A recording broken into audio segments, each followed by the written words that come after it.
Hello everybody, this is Esteban Badero representing Group 124, and this is our project Edge Detective.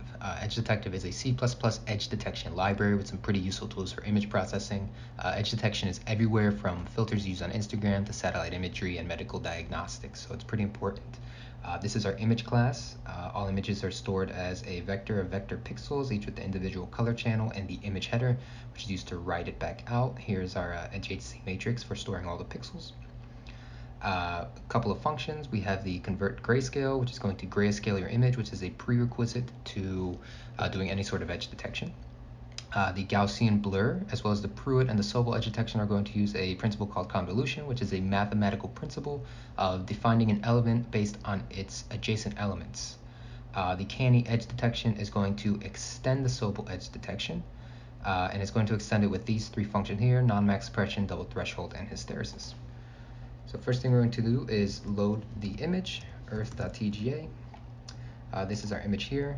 It's important to note, and I'm just going to export it right away as the initial image to see that as soon as you load in an image, it grayscales it for you.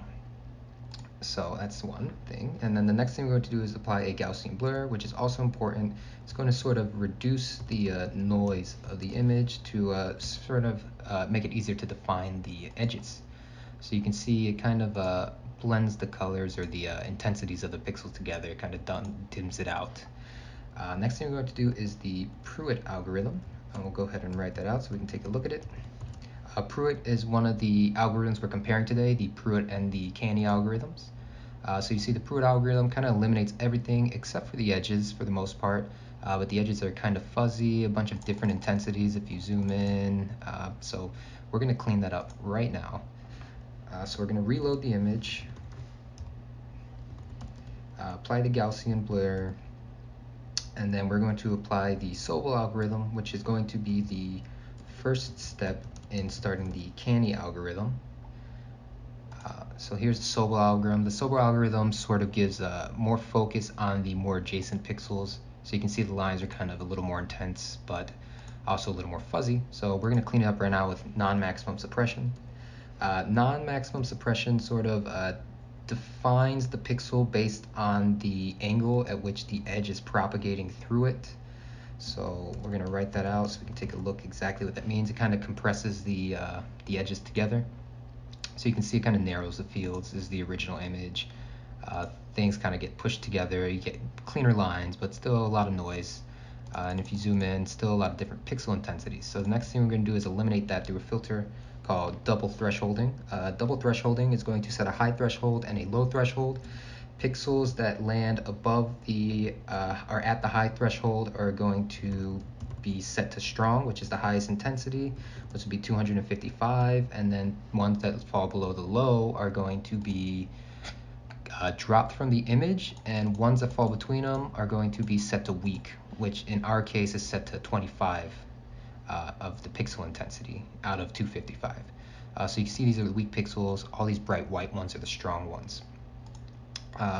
So the next thing we're going to do is redefine the weak pixels. We're going to do something called hysteresis. Hysteresis is going to go through and redefine all of the weak pixels by checking the adjacent pixels, and if a weak pixel touches a strong pixel, it's going to make it a strong pixel. If it doesn't touch a strong pixel, it's just going to drop it from the image. So it's just another form of filtering it out. So we'll take a look at that. This is our hysteresis image. Boom. So look at that. You see much more defined lines. And this is going to be the final image for the Canny algorithm, which is the other algorithm that we're comparing against the Pruitt algorithm.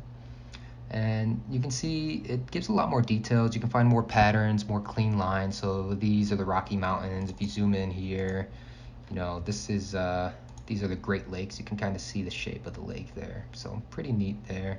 Andes Mountains. And just to show you, we're going to reload the image, TGA, and we're just going to run. There's also a Canny algorithm button right down here. And a thing to note, we also have a general convolution function that you can call in and put your own convolution kernel in if you wanted to.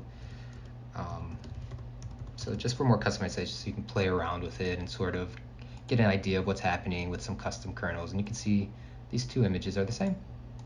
And here is the Pruitt. So that is our project. Feel free to check out the GitHub, and thanks for watching.